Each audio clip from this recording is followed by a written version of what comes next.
this is Dawn Janice and Wendy Lee Baldwin Hargett, and we are here again for Lightweavings podcast. We took a few weeks break, summer break, let's call it. And we are back, and we're back with a really great topic today. Hi, Wendy. Hi, Dawn. I'm so excited to see you again. Yes, it was a much needed break for both of us, but we're back and ready to play. Awesome. Yes. So Lightweavings podcast, if you recall, it's about where we ask that question: what has dimmed your light, and are you ready to do something about it? We talk about subjects that for some might be uncomfortable. Maybe they're hitting a nerve because it's maybe a shadow side of them or other reasons, but this is where the breakthrough happens. And we would like to work on something with that today. Wendy and I want to talk about the fact that here's a quote for you: life is short, right? Have a good time.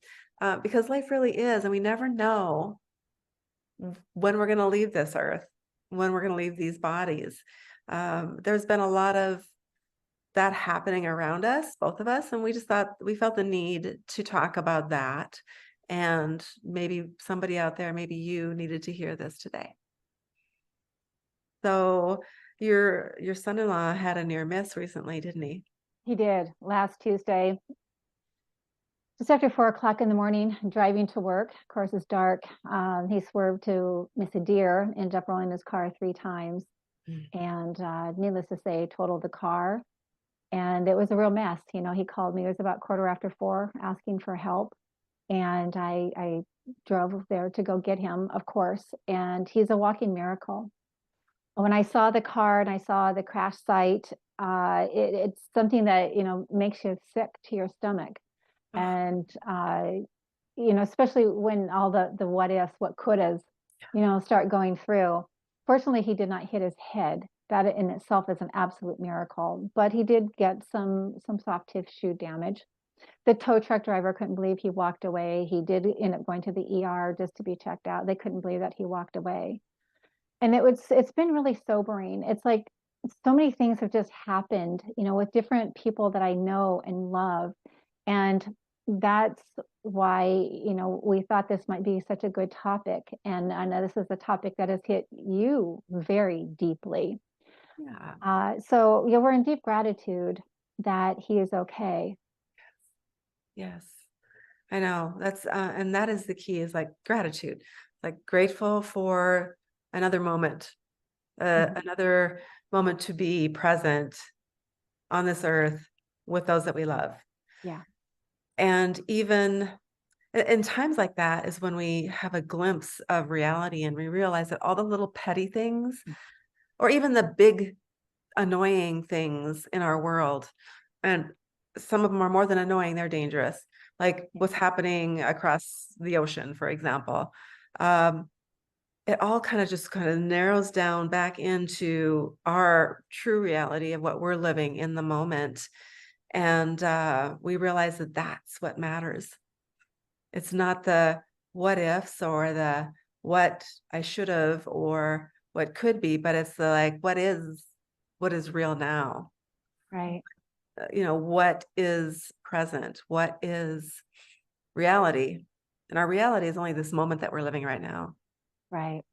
Yeah. Like I say, you know, the past is the past and we haven't, you know, reached the future yet.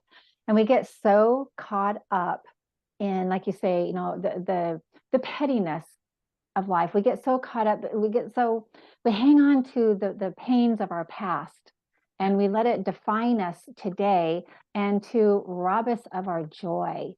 You know, my son-in-law was just one example of a near miss. There's somebody that I know, a very dear person that is in my family. Her only child passed away this weekend, you know, died of cancer. He's in his 40s. And thankfully, you know, she was able to be with him, you know, towards the end.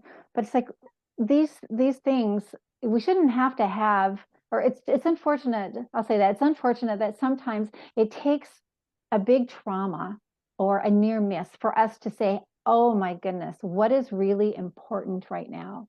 Is the argument that's still replaying in my head with Uncle Joe from 20 years ago still important? No, it's not. Yeah, you might need to go in and do some healing, which, that's a really great opportunity to do so that you can let it go and to move on and to be in the present. Another person that's very, very dear to me is facing cancer as well. Um, I had a very terrifying car accident just over a year ago, and I had some breaths where I literally didn't know if I was going to make it or not. And I kept saying, I want to live, I want to live, I want to live, I want to live. Another dear friend, she got in a horrific accident. And so it's like each time, we get to really take stock. And hopefully nobody in our listening field has had those kind of wake up calls, and maybe they can live vicariously through us of like, hey, this could happen to me. Let's take stock right now. What? There's so many times where I've recently recognized that something that felt like it was getting in the way of me moving forward and getting to my destination or whatever it is, has, like, somebody in the car all of a sudden needed to get a bottle of water, and I had to stop my momentum on the interstate and pull over to a truck stop, and so they can get a bottle of water because they didn't bring it with them. And then to get back on the road 20 minutes later and find that there was a bumper to bumper traffic going down this interstate because there was an accident ahead Mm-hmm. that might have been me Mm-hmm. if I wouldn't have had to pull over to get that bottle of water. Yeah. And so the gratitude in realizing that, as well as the gratitude of realizing as we're living in the moment that, your son-in-law is alive and he's okay, you know, Mm-hmm.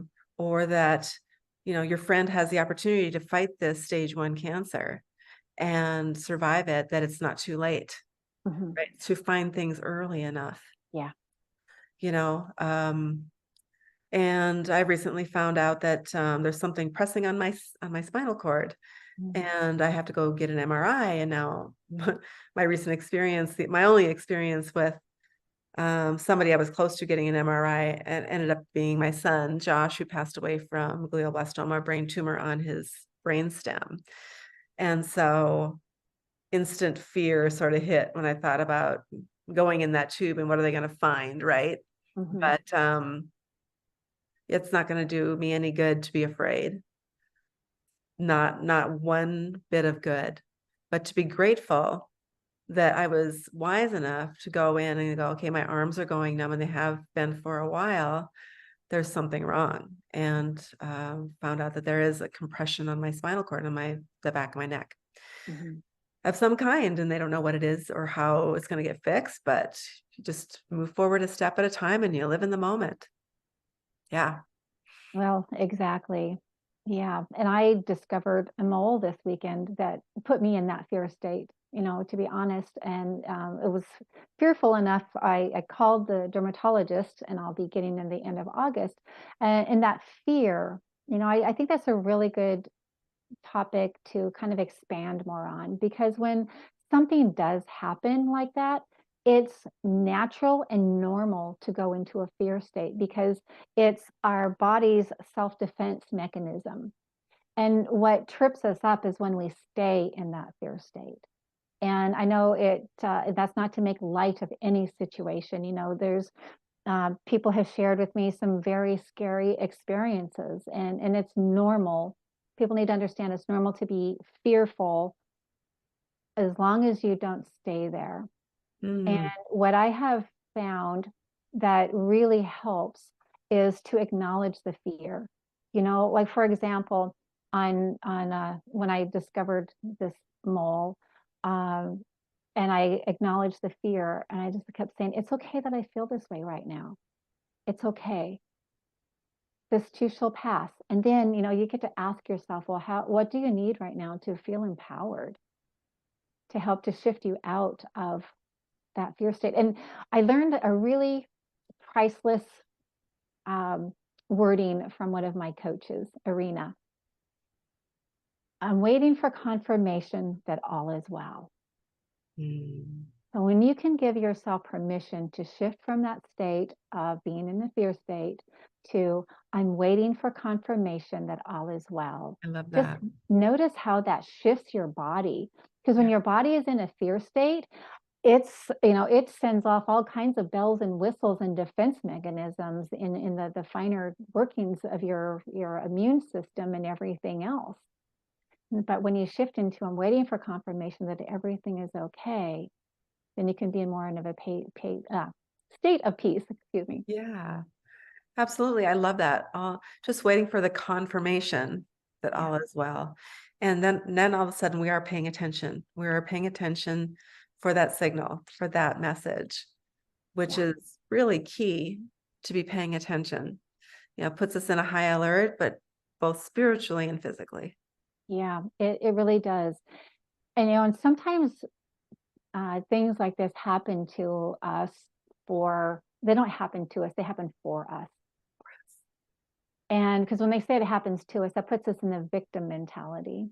But when Yes. they say it happens for us, it puts us in an opportunity for growth. Yeah. And I can't remember if I shared this before.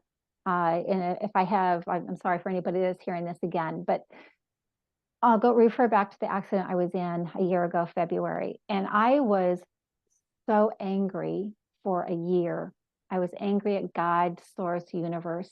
And I listened to this podcast. It was Michael Sandler. And he talked about how bad things happen to good people. And he had this incredible perspective that sometimes these perceived bad things that happen to us are actually an opportunity for growth. And when you look at that as an opportunity for growth, wow, does that change your perspective? Opportunity for growth / an opportunity to receive. Yes, yes. Oh, yes. To receive love, to receive support, to receive whatever it is that was missing.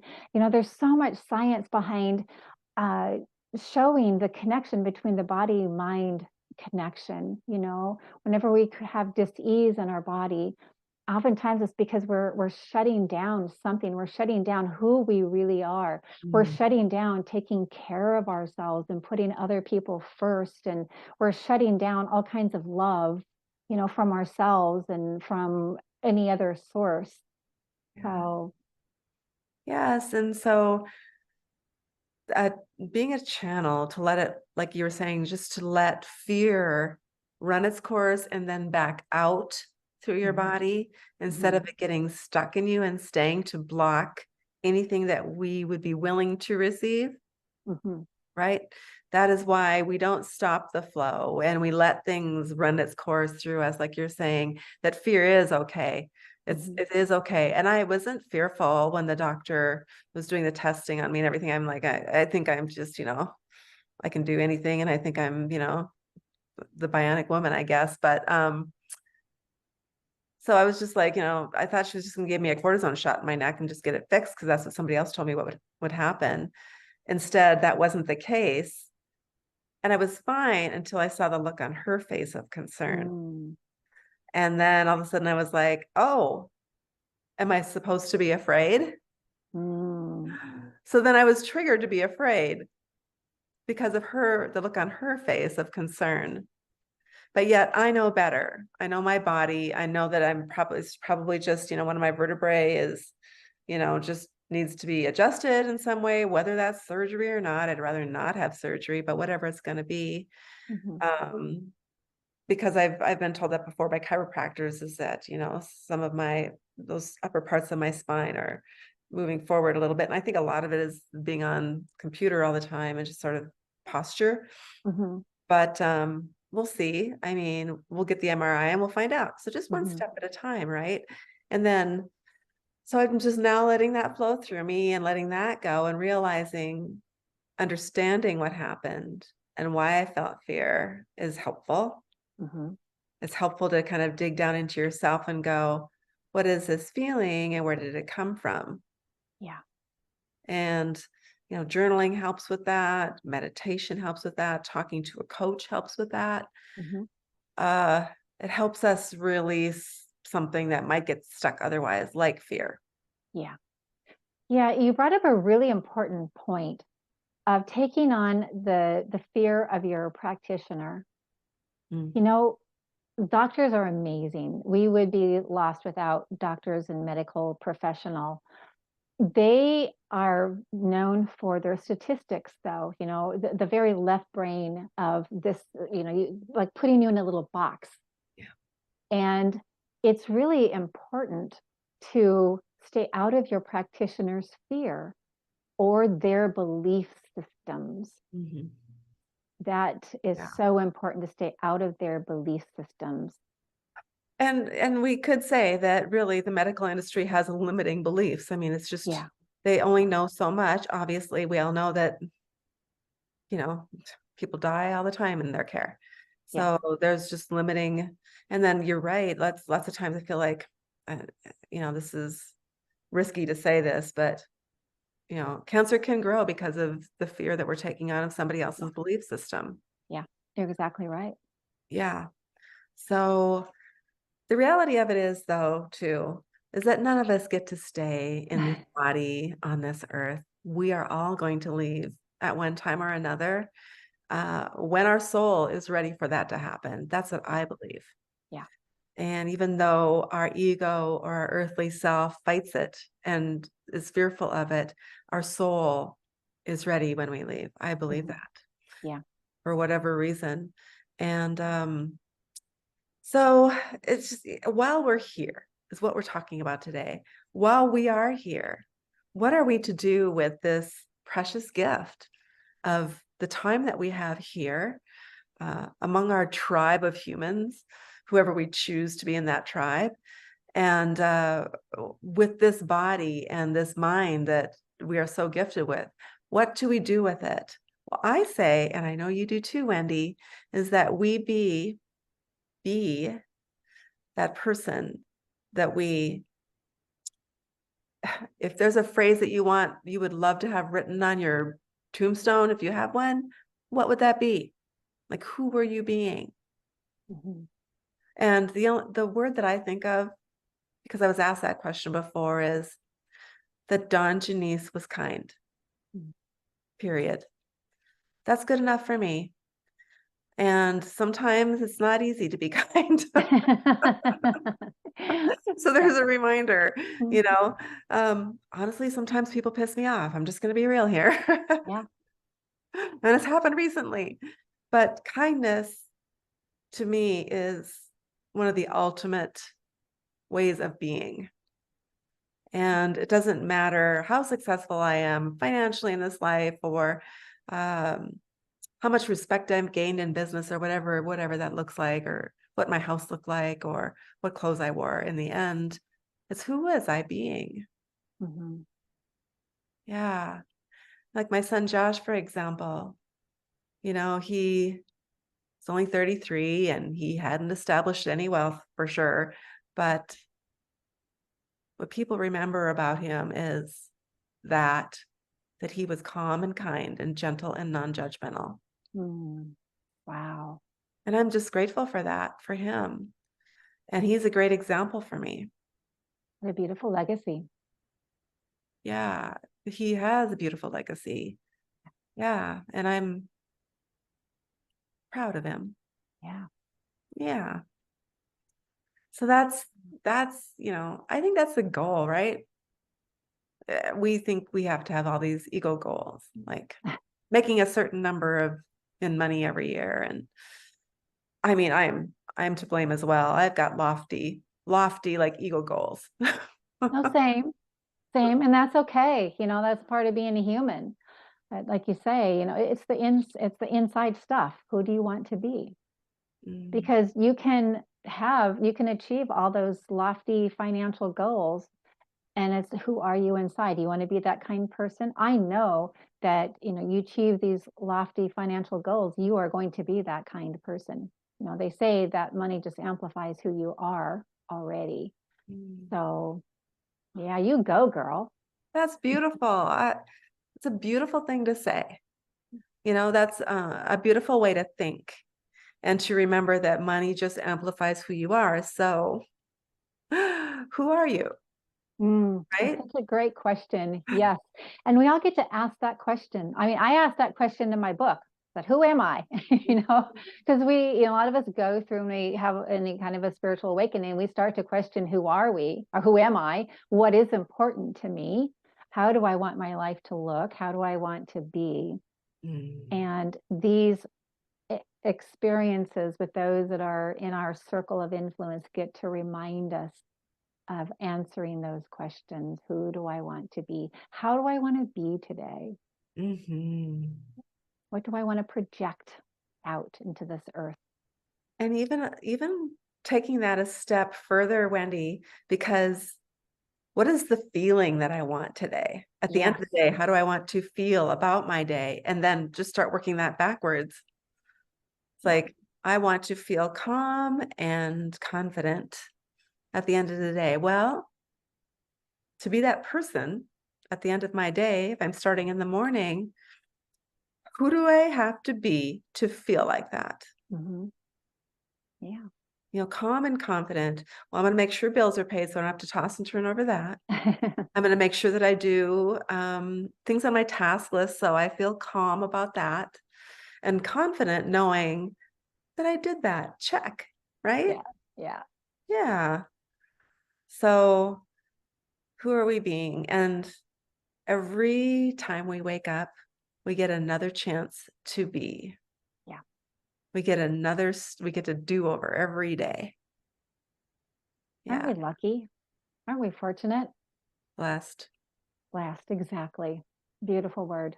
Yes. Yeah, definitely. So I guess that's going to be what I'm going to be working on this week, since this is the topic that we were given today. Mhm. Is who am I being? And then to think about that every morning.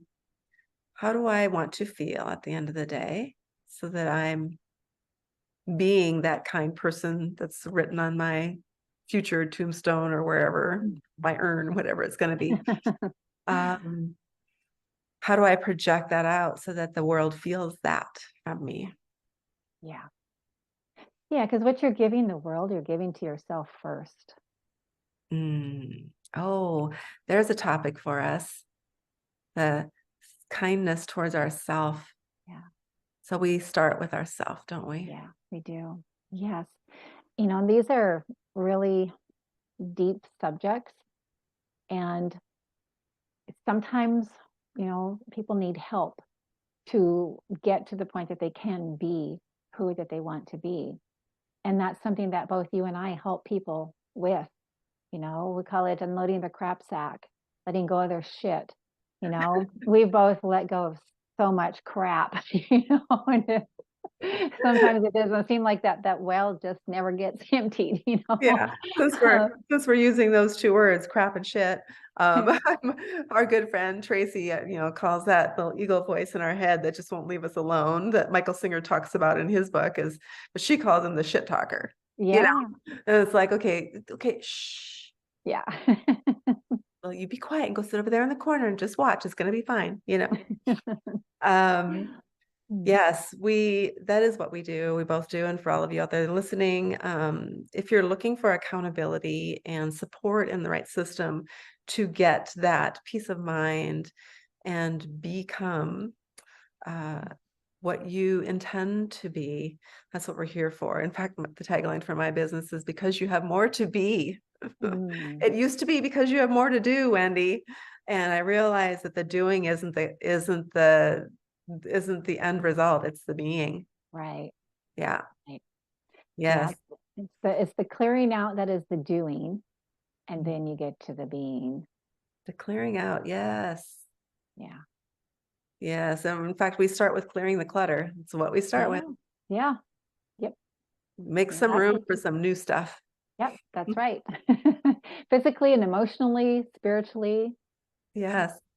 And sometimes it's about, who's the people, who are the people in your life, and are they ready to accept who you're being? Yeah. And if they're not ready to accept who you're being, then give them the time and space to do that. Yeah. They will eventually. And maybe Yeah. after we're gone, you know. Yeah. Yeah. Yeah. Yeah. And, maybe they will, maybe they won't, but that's not our problem. That's Mm-mm. not our worry. We get to love them, and yeah, we get to be really selective about who we let into our inner circle and keep that space very sacred. Yes, absolutely. Well, thank you so much, Wendy. This has just been, I think, a topic that just is necessary to talk about every once in a while to remind us all that we're not here for a very long time. We're really just Yeah. not. And that's a reality check that just usually happens when we do lose somebody. And then it sort of fades away, and all of a sudden we're back in the doing all the time. Mhm. Yeah.